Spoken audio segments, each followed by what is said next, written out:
Memang senang dan bangga kalau di dalam bernegara kita memiliki seorang pemimpin yang memiliki keterampilan kelas dunia seperti presiden pertama kita yang pandai bermanuver di tingkat dunia, memprakarsai non-blok, memimpin konferensi Asia Afrika, membangun Ganevo diplomasi melalui olahraga, mengambil Papua dengan manuver diplomasi ke Amerika dan PBB. Kalau yang sekarang, pemimpin setelahnya semua jago kandang. Lawannya yaitu hanya rakyatnya sendiri dan mereka yang punya otot pengetahuan bernegara dan berekonomi yang beda, itu aja lawan mereka. Para pemimpin setelah Soekarno hanya berebut anggaran dengan proyek-proyek yang modalnya dari dua sumber, mencekik rakyat dengan pajak-pajak dan berhutang pada negara asing. Herannya lagi, dari PDB kekayaan nasional itu yang senilai 1.000 billion terbagi tidak adil di 3 bagian. Yang 130 billion dolar adalah APBN, yang 700 billion dolar adalah oligarki, dan rakyat serta UKM hanya sekitar 170 billion dolar yang dikerubuti 97% populasi. Idealnya harusnya 50-50 lah antara oligarki dan UKM-nya. Bukan sekarang 80 oligarki, 20 UKM.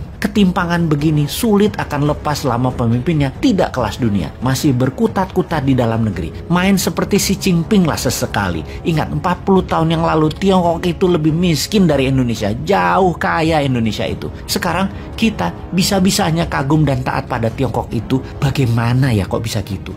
Bukannya meniru dan memodifikasi apapun supaya Indonesia berdaulat. Ini semua bagaimana sih sebenarnya? Jadi kita lihat berdasar data apa yang Tiongkok akan lakukan mengambil peluang krisis Ukraina. Pastinya kita lihat fakta data. Kita mundur sekitar di tahun 2014. Ketika itu Rusia mencaplok Crimea, sebuah wilayah berdaulat di Laut Hitam, baratnya Rusia. Tiongkok membela Rusia dengan mengatakan pihak barat yang memulai pertikaian tersebut sehingga Rusia harus turun tangan mengatasinya. Kita lanjut di tahun 2022 ini. Tiongkok kembali membuktikan kesetiakawanannya dengan Rusia dengan menuliskan di headline berita nasional Tiongkok, Amerika menggunakan krisis Ukraina untuk mensahkan gerakan militer di Eropa, di mana kita tahu bahwa bagi Amerika perang adalah profit. 25% pendapatan negara Amerika adalah dari mesin perang, jualan senjata, dan untuk senjata tersebut Amerika harus create demand, harus menciptakan demand dengan adanya perang tersebut. Di sini Tiongkok membawa framing Amerika lah yang sesungguhnya ingin perang di Ukraina.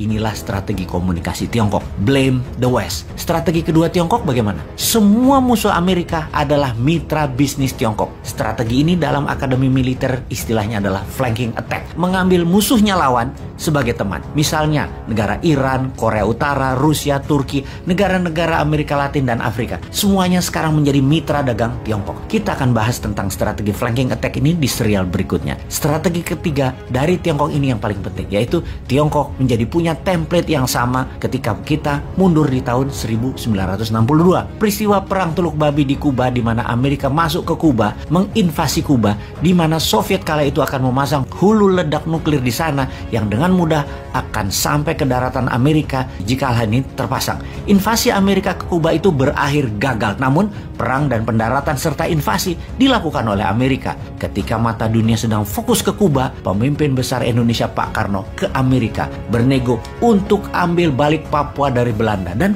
Amerika mendukung penuh dengan memberikan hak vetonya di PBB. Di tahun 1963, Operasi Mandala membebaskan Papua Barat pun dilakukan setelah mendapatkan go ahead dari Amerika. Amerika, sisi lain, mendapat izin di Grasberg sebagai kompensasinya. Strategi pintar Soekarno memanfaatkan krisis Kuba. Dan apa yang dilakukan oleh Tiongkok di tahun 1962 di saat yang sama itu? Apa yang terjadi? Tiongkok serang India. Jadi strategi ketiga Tiongkok pada saat krisis Ukraina menjadi perang Ukraina kemungkinan besar adalah benar, menyerbu Taiwan. Dan jika itu benar terjadi atau mendekati terjadi, apa yang dilakukan pemimpin besar Indonesia Tuan Lord akan lakukan? Ambil balik Timur Timur, printing money berbasis proyek untuk membangun 50 kawasan ekonomi khusus, atau tetap wondering what happened, teuing aya naon di dunia, nu penting mah proyek urang mah jalan.